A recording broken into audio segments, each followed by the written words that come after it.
상도 푸르지오 클라베뉴의 모집 공고가 오늘 떴습니다. 언덕이 심하다고 익히 이야기는 듣고 있어서 잠시 근처를 둘러봤는데요. 정말 말 그대로 하늘섬 그 자체였습니다. 오늘 저는 청약정보 분석, 입지환경, 교통, 단지환경 분석과 타입 추천, 그리고 학군정보, 생활환경 분석을 진행하도록 하겠습니다. 상도 푸르지오 클라베뉴는 서울시 동작구 상도동에 위치해 있고 근래 봤던 아파트 중에서 가장 후분양 아파트입니다. 그동안 후분양 아파트를 많이 봤는데 이건 정말 말 그대로 다 지어놓고 파는 후분양 아파트입니다. 입주 예정일이 무려 2024년 3월입니다. 청약이 당첨이 되면 계약금 10%를 납부하고 중도금 1차를 2023년 11월 20일에 납부를 하게 되는데요. 만약에 중도금을 대출로 진행하게 될 경우에는 중도금 이자를 3개월만 진행하면 입주를 진행하게 되겠습니다. 그래서 자금 조달이 단기간에 가능하신 분들만 청약을 하셔야겠습니다. 아파트 가격을 한번 살펴보겠습니다. 고분양가를 넘어서 초고분양 시대에 진입했습니다. 마치 대지비가 분양가인 것처럼 착시 현상을 가져오는데요. 5구 타입의 경우에는 평균 10억대에 육박하고 84 타입의 경우에는 평균 13억대에 육박합니다. 제가 그동안 리뷰했던 아파트들의 분양가가 비싸다는 말은 취소하겠습니다. 앞으로 이것보다 더 오르는 건 아니겠죠? 근처의 아파트 가격을 본다면 더 고개가 갸우뚱하실 겁니다. 이 아파트보다 입지가 훨씬 더 상급지인 상도역 롯데캐슬 파크힐의 경우에는 현재 5구 타입 같은 경우에는 11억 내외의 거래가 되고 있고 84 타입 같은 경우에는 이렇게 13억 내외의 거래가 되고 있는 것을 확인할 수 있습니다. 심지어 이 아파트도 2021년 2월식의 3년차 신축 아파트에 속합니다. 아파트의 입지 환경을 한번 살펴보겠습니다. 이 아파트는 무려 동작구 상도동입니다. 서울시 내에서도 굉장히 중심가에 있어서 어디를 가도 편리하게 이동할 수 있는 입지를 가지고 있습니다. 그렇지만 이 아파트는 안 그래도 언덕이 심한 상도동 중에서도 산을 개발해서 만든 아파트입니다. 이 아파트의 주소부터 상도동 산 65-74입니다. 이 지역 자체를 보고 나서 들었던 생각이 딱 상도동에 떠있는 하늘섬의 느낌이었습니다. 하늘섬이라고 생각하고 아파트를 보니 마치 하늘 위에 떠있는 것 같은 멋진 모습인데요. 제가 하늘섬이라고 표현하는 이유는 이 아파트가 어느 방향으로 나가더라도 언덕으로 막혀있는 모습이기 때문입니다. 단지 배치도를 보시면 주 출입구가 이쪽 방향으로 나 있는 거 확인할 수가 있는데 대중교통을 이용하기 위해서는 이쪽 방향으로 나가야 되기 때문에 이렇게 나가거나 아니면 이 아래쪽에서 이렇게 나가거나 이렇게 나갈 수도 있다고 생각을 했습니다. 가장 먼저 주출입구에 해당하는 이쪽 방향 같은 경우에 이미지로 표시된 이 부분에 도보로 걷기에는 상당히 높은 언덕이 있었습니다. 그리고 이따가 교통 때도 설명을 드릴 텐데 9호선을 이용하기 위해서는 이쪽 방향으로 나와서 여기에서 버스를 타고 이동을 하게 되는데요. 이쪽의 지형도 생각보다 언덕이 굉장히 많이 있습니다. 그리고 마지막으로 이쪽 방향으로 나갈 수 있는 방향도 있는데 이쪽 방향은 도보가 정말 힘들 정도로 높은 언덕이 있기 때문에 나갈 수 있는 모든 방향이 다 언덕으로 막혀 있는 걸 보실 수가 있습니다. 이렇게 아파트의 주변 분위기를 보시면 대부분 오래된 빌라들이 위치해 있는 걸 볼 수 있는데요. 그나마 아파트의 좌측으로 재개발 신속통합기획구역이 나와 있는 걸 볼 수 있습니다. 이렇게 재개발을 추진 중인 구역들이 있긴 하지만 재개발 신속통합기획구역 같은 경우에는 재개발이 될지 안 될지 그리고 언제 될지도 모르는 상태이기 때문에 넉넉하게 향후 5년에서 10년 정도는 주변에 빌라가 위치해 있다고 보시면 될 것 같습니다. 교통을 한번 분석해 보도록 하겠습니다. 장승배기역도 도보로는 18분이 나오고요. 상도역은 21분, 신대방 삼거리는 22분이기 때문에 사실상 도보로 어려운 거리인데다가 언덕에 위치해 있기 때문에 전부 다 도보로는 그냥 불가능한 지역이라고 보시는 게 맞습니다. 이렇게 거리들이 다 멀지만 실제로 주로 이용하게 되는 곳은 장승배기역이 될 것입니다. 이 단지 앞에 있는 마을버스 정류장에 이렇게 동작 1, 2번이 있는 것을 확인할 수 있습니다. 어쨌든 이 지역이 동작구 상도동에 속하기 때문에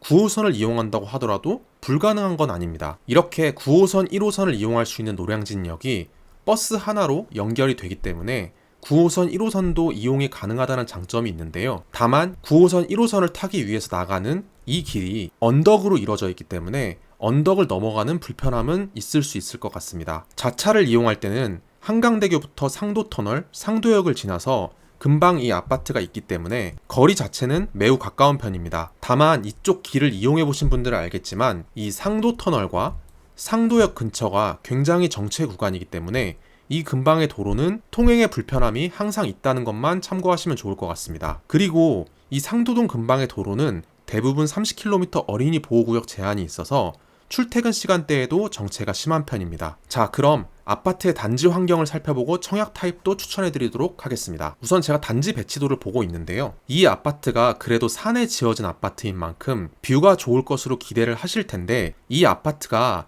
한강 남쪽에 있다는 것을 참고하셔야 됩니다. 한강 남쪽에 있기 때문에 빌라 방향으로 바라볼 수밖에 없는 구조가 나오게 됩니다. 그래서 실제로 이 아파트의 뷰가 나오는 방향을 살펴보시면 이렇게 산 쪽과 이 바로 아래에 있는 동아 아파트를 바라보는 뷰가 나오게 됩니다. 그렇기 때문에 이 아파트는 이렇게 빌라 쪽에 인접한 동보다는 이 아래쪽에 있는 102동, 103동, 104동, 105동이 좋아 보입니다. 이렇게 주출입구에서 104동을 바라본 뷰인데요. 애초에 이 땅의 지대 자체도 굉장히 높기 때문에 생각보다 104동이 이렇게 멀게 보이는 걸 확인할 수 있습니다. 그러다 보니까 이쪽에서 영향을 받는 도로의 소음도 생각보다 적게 영향을 받을 것으로 보이기 때문에 대중교통의 이용도 용이한 이 앞동 자체가 더 인기가 많을 것으로 판단이 되고, 이 앞동 같은 경우에는 또 타입 자체가 59A 타입이 다 몰아져 있습니다. 84 타입의 경우에는 이 109동, 110동의 경우에 이렇게 높은 지대에 위치한 부분이 문제가 되는데요. 이 109동, 110동 같은 경우에 이 언덕 자체가 굉장히 높은 쪽에 위치해 있기 때문에 고층이더라도 상대적으로 고층 같지 않은 느낌으로 예상됩니다. 지금 왼쪽에 보이는 것처럼 이 정도 뷰를 나타내게 된다고 보시면 될 것 같습니다. 74 타입 같은 경우에는 이 남서형을 바라보고 있는 뷰가 정확히 이 빌라 쪽을 바라보고 있는 뷰가 되기 때문에 74 타입 같은 경우에도 이쪽 뷰가 훨씬 더 좋을 것으로 예상이 됩니다. 이쪽에 있는 빌라에서 바라본 뷰인데요. 이렇게 보시다시피 아파트가 전부 다 빌라를 바라보고 있는 걸 확인할 수 있습니다. 그래서 타입 자체가 저는 이렇게 남서향을 바라보고 있는 뷰보다는 남동향을 바라보고 있는 뷰가 이렇게 단지 안을 바라보고 있는 뷰가 되기 때문에 이 남동향이 있는 뷰가 당첨이 돼야 좋을 것 같다고 생각이 드는데요. 84B 타입 같은 경우에는 전부 다 정남향을 보고 있기 때문에 저는 상대적으로 남동향을 바라보고 있는 84A 타입을 지원하는 게 더 나을 것 같다고 판단이 됩니다. 74 타입 같은 경우에는 아까 보여드렸던 것처럼 이렇게 빌라를 바라보고 있거나 아니면 부출입구 방향을 바라보고 있을 텐데요. 이 101동의 뷰는 이렇게 나오니까 참고하시기 바랍니다. 단지의 커뮤니티 시설 같은 경우에는 요즘 신축 아파트답게 이렇게 기본적인 부분들은 다 충족이 되어 있습니다. 그래서 단지 내에서 생활하는 부분 자체는 크게 불편함이 없을 것으로 보입니다. 다음은 학군을 한번 살펴보도록 하겠습니다. 초등학교의 경우에는 단지의 바로 앞이라고 하기엔 애매하지만 어쨌든 코앞에 위치한 상도초등학교로 배정이 됩니다. 제가 왜 바로 앞이라고 하기에 애매하다고 하냐면요. 이 상도초등학교의 경우에는 정문이 이쪽에 위치해 있고 후문이 이쪽에 위치해 있습니다. 여기가 어린이 공원으로 조성이 되기 때문에 이 단지에서 나와서 이렇게 후문으로 간다고 하더라도 이렇게 이미지에서 보시는 것처럼 계단을 내려가서 통학하게 되는 구조로 되어 있습니다. 그래도 큰 길을 넘지 않는다는 것은 장점이 될 것 같습니다. 상도초등학교는 학생 수 798명의 중위 규모의 초등학교입니다. 사실 상도동에서 위치한 초등학교는 이 우측에 있는 신상도 초등학교가 조금 더 선호도가 높은데요. 신상도 초등학교의 경우에는 이렇게 학생 수가 1442명으로 학교의 규모가 2배는 더 큰데 이렇게 이 아파트의 좌우로 신축 아파트 단지들이 있어서 더 선호도가 높은 것입니다. 그래도 초등학교는 가까운 편이지만 중고등학교의 경우에는 거리가 꽤 멉니다. 이 아파트는 동작 관악 1학교군으로 거리상으로 봤을 때는 국사봉 중학교, 장승 중학교에 배정이 됩니다. 국사봉 중학교나 장승 중학교 두 학교 모두 특목고 진학률은 매우 낮은 것을 볼 수 있지만 학업 성취도 자체는 서울시 평균과 동작구 평균 수준으로 볼 수 있습니다. 현재 학업 성취도 기준으로 보자면 국사봉 중학교의 경우에는 동작구 안에서 10위권 내에 있는 학교로 볼 수 있고 장승중학교의 경우에는 11위의 학교로 볼 수 있습니다. 하지만 장승중학교가 국사봉 중학교보다는 조금 더 특목고 진학률이 높은 걸 볼 수 있습니다. 고등학교의 경우에는 단곡고등학교 아니면 구암고등학교로 배정이 되게 됩니다. 단곡고등학교의 경우에는 4년제 진학률이 41.7%로 서울 상위 81%에 해당되며 구암고등학교의 경우에는 4년제 진학률이 42.6%로 서울 상위 76%에 해당이 됩니다. 이렇게 두 학교 모두 4년제 진학률이 40% 내외로 서울 상위에서 하위권에 위치한 학교로 볼 수 있습니다. 그래서 학군 쪽을 정리하자면 초등학교가 가깝다는 것 외에는 큰 장점이 없는 것 같습니다.